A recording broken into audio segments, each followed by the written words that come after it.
Hello my dear students. आप लोगों को सबसे पहले मेरा नमो बुद्धाय। जय भारत, जय संविधान, जय सम्राट अशोक महान, जय ज्योतिबा फुले, जय सावित्रीबाई फुले।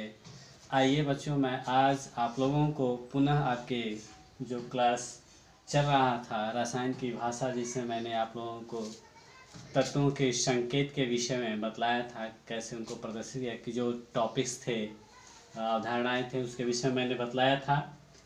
और उसी टॉपिक्स को मैं आगे बढ़ाते हुए आप लोगों को यहाँ पर ब्लैक बोर्ड पर कुछ तत्वों के नाम, संकेत और उनके क्रमांक दे रहा हूँ। आज उसे आप लोग याद करेंगे। साथ साथ में मैं आज आप लोगों को रासायनिक प्रतीकों के महत्व को बतलाते हुए रासायनिक सूत्र किसे कहते हैं, यौगिक किसे कहते हैं, इन सब चीज़ों पर चर्चा करेंगे।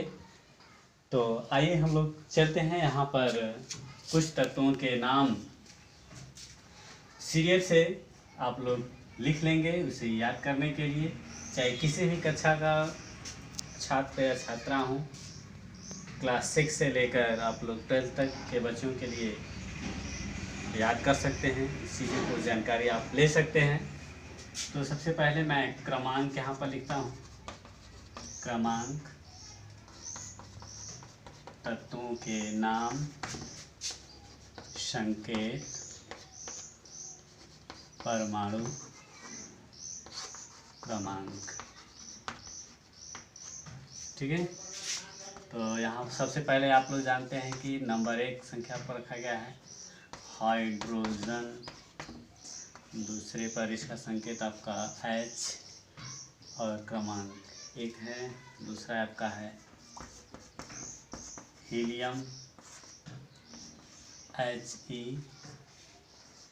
2 है। फिर उसके बाद तीसरे नंबर पर आपका लिथियम, Li 3। चौथे नंबर पर बेरिलियम, इसके लिए Be 4।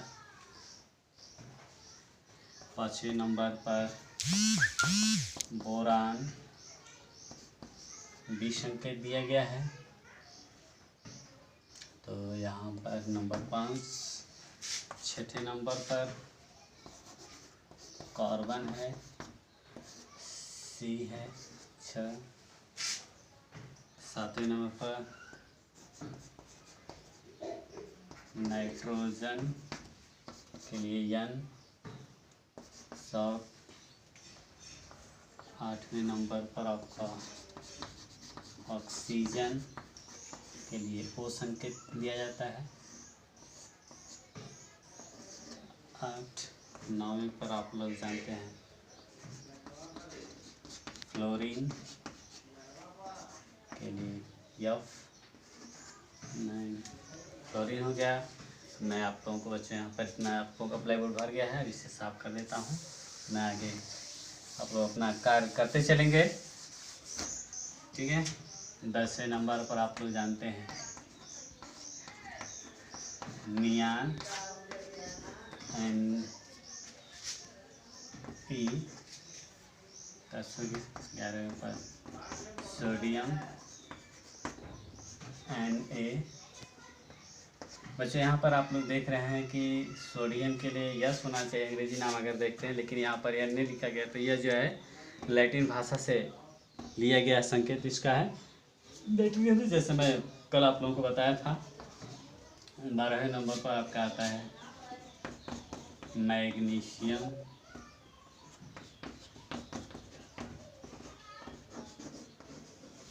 Mg। 13वें नंबर पर आता है एल्यूमिनियम, Al। 14 पर आता है सिलिकॉन, Si।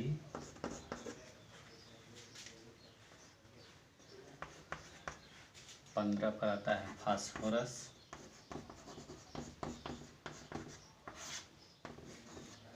16 16 पर आता है सल्फर, यस।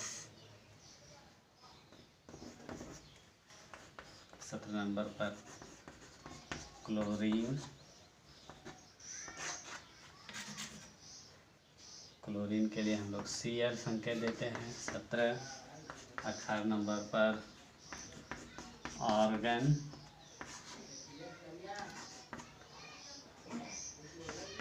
ठीक है बच्चों, इतना आप लोग याद कर लीजिए, फिर बीच बीच में मैं आप लोगों को देता रहूँगा। अब आगे जो है चलते हैं कि ये जो यहाँ पर संकेत है, ठीक है, तो किसी भी तत्व के संकेत के क्या महत्व है या रासायनिक प्रतीकों के महत्व, मैं अगला टॉपिक से यहाँ पर आप लोगों को लेकर आ रहा हूँ।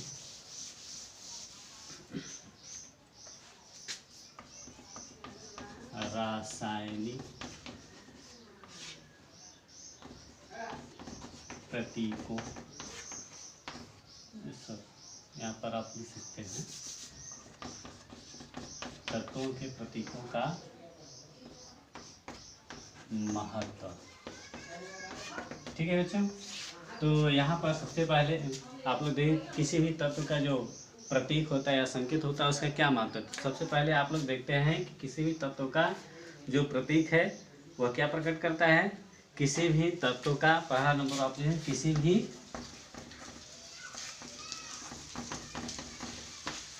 तत्व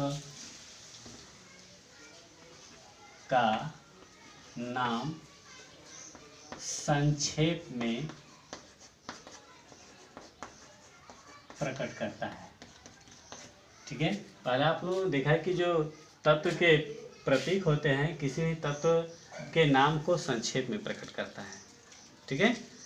जैसे आप लोग देख रहे हैं यहाँ पर एग्जाम्पल में, अगर हम लोग यहाँ पर लिख रहे हैं हाइड्रोजन, तो इतना बड़ा है, ठीक है, लेकिन इसको संक्षेप में आप लोग देखेंगे तो इसका जो चिन्ह होता है, प्रतीक होता है, तो इसको संक्षेप में प्रकट कर दिया। आज से अगर हम कहीं पर रासायन भाषा में एस लिख देते हैं कैपिटल लेटर में, तो इससे आप लोग क्या जान जाते हैं कि यह है आपका हाइड्रोजन तत्व को निरूपित कर रहा है, ठीक है।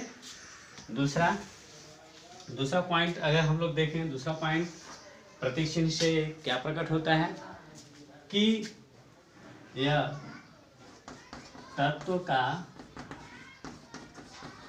प्रतीक उस तत्व के एक परमाणु को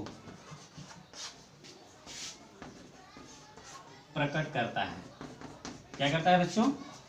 दूसरा पॉइंट में आप लोग दिखाएंगे कि किसी भी तत्व का जो प्रतीक होता है उस तत्व के एक परमाणु को क्या करता है, प्रकट करता है। जैसे आप लोग देखें हाइड्रोजन अगर हमने लिया है तो यहाँ पर H लिखा, तो यह H किसको प्रकट कर रहा है, एक परमाणु को। एक किसको प्रकट कर रहा है, एक परमाणु को प्रकट कर रहा है। आप चूंकि जानते हैं कि तत्व तो दो प्रकार के होते हैं, एक परमाणु, दो परमाणु और 8 परमाणु तक तत्वों मिलते हैं। तो यहाँ पर हाइड्रोजन का अगर सूत्र अगर आप लोग देखेंगे तो हाइड्रोजन का जो सूत्र होता है, हाइड्रोजन का सूत्र H2 से दर्शाते हैं। तो यहाँ पर यह गैस अवस्था में रहता है। आप लोग जानते हैं कि कोई तत्व जो है ये जो गैस है परमाणु अवस्था में रह के द्विपरमाणु अवस्था में रहता है, इसको हम इसका सूत्र कहते हैं, ठीक है। तो यह एक क्या कर रहा है, प्रतीक उसके एक परमाणु को प्रकट कर रहा है, ठीक है। तीसरा पॉइंट मैं अब आप लोगों को यहाँ पर बता दे रहा हूँ। तीसरा पॉइंट इसका है कि किसी भी तत्व का प्रतीक उस तत्व के परमाणु भार को प्रकट करता है। क्या करता है, उस तत्व के परमाणु भार को प्रकट करता है, अर्थात उसका जो द्रव्यमान होता है उस तत्व के उसके द्रव्यमान की मात्रा को यह निर्देशित करता है। तो बच्चों आज आप लोगों ने देखा है कि हमारे जो रासायन मतलब कि जो तत्वों के प्रतीक होते हैं या संकेत होते हैं उनका महत्व क्या है। आइए मैं अब आप लोगों को अगले पॉइंट पर ले चल रहा हूँ। तो अगला पॉइंट मैं अब आप लोगों को बीच में लेकर आ रहा हूँ